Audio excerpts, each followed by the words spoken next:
Hello दोस्तों, राधे राधे। आप सभी को हरियाली तीज की और 15 अगस्त की बहुत बहुत बधाई। तो भाई, शादी के 22 साल बाद अब की बार हमने तीज को सेलिब्रेट किया है। इन 22 सालों में मैंने कभी तीज नहीं खेली है और मेरे साथ कुछ ऐसा हो गया था कि मैं व्लॉग डाल नहीं पाई हूँ और डाल भी नहीं पाती, लेकिन भगवान ने सब कुछ ठीक कर दिया है। ये मैं आपको अगले व्लॉग में बताऊँगी।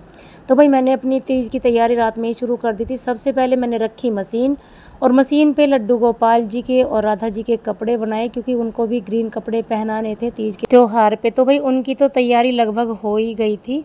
उसके बाद मैंने मेहंदी लगवानी स्टार्ट की और गलती मेरी रही कि मैंने नहीं देखा था कि कीप और भी है या नहीं, और बस मेहंदी लगवानी शुरू कर दी थी।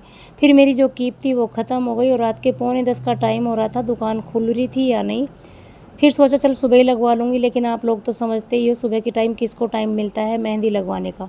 उसके बाद मैंने पतिदेव से बोला और उन्होंने मुझे 2 कीप लाकर भी दे दी।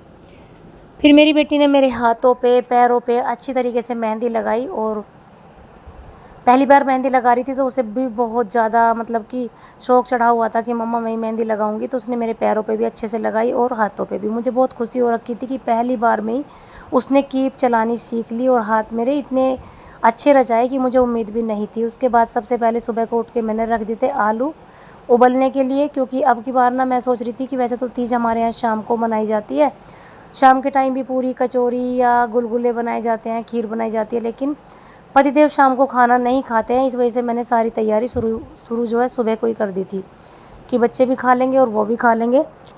और अब की बार मन था कि चलो भाई खेलने बाहर चलेंगे। वैसे मेरे शादी को जो है 22 साल हो चुके हैं और इन 22 सालों में कभी भी मैंने यहाँ पर तीज का त्यौहार नहीं मनाया है। झूलने का शौक़ मुझे इतना नहीं था क्योंकि मुझे चक्कर आने लगते हैं, लेकिन हाँ, तीज खेलने का शौक़ तो पहले से ही था। और हमारे गाँव में इतने अच्छे तरीके से तीज मनाई जाती थी कि दूल्हा और दुल्हन बनाए जाते थे। सभी औरतें एक मोहल्ले की एक तरफ और एक मोहल्ले की एक तरफ इकट्ठा होती थी। उसके बाद झूलती थी, सब सज के संवर के श्रृंगार करने के बाद और बहुत ज़्यादा खेल खेलने के बाद जब घर को आती थी शाम के टाइम, बिल्कुल रात होने के बाद। और यहाँ पर देखा तो यहाँ पर ना तो कोई किसी के यहाँ आता जाता है बिल्कुल भी, और उसके बाद अब किसी के घर में पेड़ भी नहीं बचे हैं कि झूला टंग जाए। और बस इस तरीके से त्यौहार मना है कि आज तक भी कहीं बाहर गए हैं ना, घर पे ही त्यौहार मनाया है। लेकिन अब की बार जहाँ मैं घूमने जाती हूँ ना, तो वहाँ पर बहुत अच्छा पार्क है और चारों तरफ हरियाली ही हरियाली है, तो हम डेली वहाँ पर घूमने के लिए जाते हैं। तो अब की बार सोच रहे हैं कि चलो वहीं चलकर थोड़ा बहुत मौज मस्ती करते हैं, खेलते हैं। तो मैं और मेरी देवरानी खाना बनाने के बाद शाम के टाइम सारा काम ख़त्म करके उसके बाद जाएंगे बच्चों के साथ।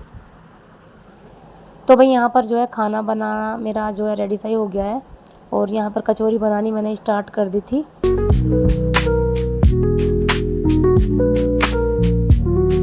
ये त्यौहार इतना अच्छा लगता है कि मुझे बहुत ज़्यादा पसंद है तीज खेलना, लेकिन क्या करें, यहाँ पर आज तक तीज ही नहीं खेली और ना यहाँ पर कोई खेलता हुआ दिखाई देता है कि किसी के साथ जाकर खेल लें। किसी को भी इतना मतलब शौक़ नहीं है कि कोई पूछ ले एक दूसरे से कि भाई चलो खेलेंगे, कहाँ खेलेंगे चल के।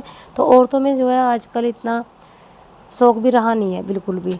तो हम तो काफ़ी दिन से जा रहे हैं वैसे तो घूमने के लिए, और वहाँ पर इतना अच्छा व्यू है। वैसे भी जब हम रोज़ जाते हैं तो वहाँ पर बहुत मन लगता है।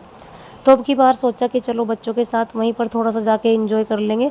तो यहाँ पर मैंने लड्डू गोपाल जी को भोग लगा दिया है और भोग लगाने के बाद अब मैं घर वालों को खाना खिला दूँगी।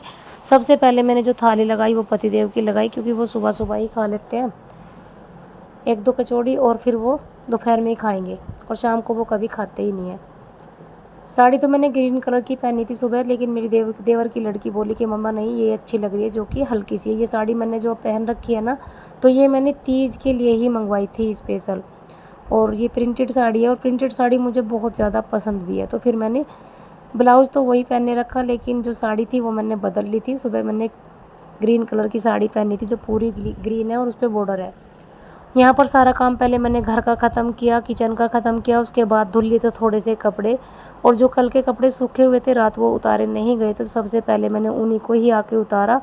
और जो कपड़े अब मैं धुलकर ऊपर लेकर आई थी ना, अब मैं उनको सुखा देती हूँ। वैसे तो होली का त्यौहार भी बहुत लोगों को पसंद नहीं होता और मुझे भी पसंद नहीं है, और या तो मुझे दीपावली अच्छी लगती है या फिर तीज, करवा चौथ, लेकिन होली मुझे कम पसंद है क्योंकि उसमें ना भिगो देना, कलर डालना, ये मुझे बिल्कुल भी पसंद नहीं है। तो भाई सारा काम ख़त्म करने के बाद अब हो गया था शाम का टाइम और 6 बज रखे थे पहले से ही, और हम चले आए थे पार्क में। बच्चों के साथ हमने खूब इंजॉय किया। क्या था कि बस थोड़ा सा टाइम जो है इंजॉय ही करना था, तो हमने सोचा चलो भाई वहीं चलते हैं, वहीं जाकर अच्छा सा इंजॉय होगा। तो यहाँ पर ही हमने पहले बच्चों के साथ खूब मौज मस्ती की, सबको खूब ही खेलना पड़ा। और उसके बाद हम इतने थक चुके थे कि फिर हमने जाकर ना थोड़ी देर बैठकर रेस्ट भी किया, क्योंकि हम भाग दौड़ के खेल रहे थे तो बहुत अच्छा लग रहा था और हम थक भी चुके थे। उसके बाद मैं और मेरी देवरानी दोनों में बहस हुई कि भाई चलो कौन किसको पकड़ेगा। तो हम दोनों दौड़ लगाने लगे और उसके बाद हमने एक दूसरे को पकड़ भी लिया। बच्चे भी इस चीज़ को बहुत ज़्यादा एंजॉय कर रहे थे, कूद रहे थे कि मम्मी को और चाची जी को आज खेलते हुए देखा है हमने और दौड़ते हुए देखा है। तो भाई ज़्यादा क्लिप हमने ली नहीं थी, 2-4 वीडियो बनाए थे यूट्यूब पे, और उसके बाद फिर हम थोड़ी देर के लिए वहीं पर बैठ गए थे, क्योंकि बहुत अच्छा नज़ारा हो रखा था, शाम का टाइम था। घर से 1.5-2 किलोमीटर हम दूर थे, तो इसलिए फिर चल दिए थे हम घर के लिए। तो भाई कुछ इस तरीके से अब की तीज जो है पहली बार सेलिब्रेट किया, अब से पहले कभी भी तीज नहीं मनाई। राधे राधे।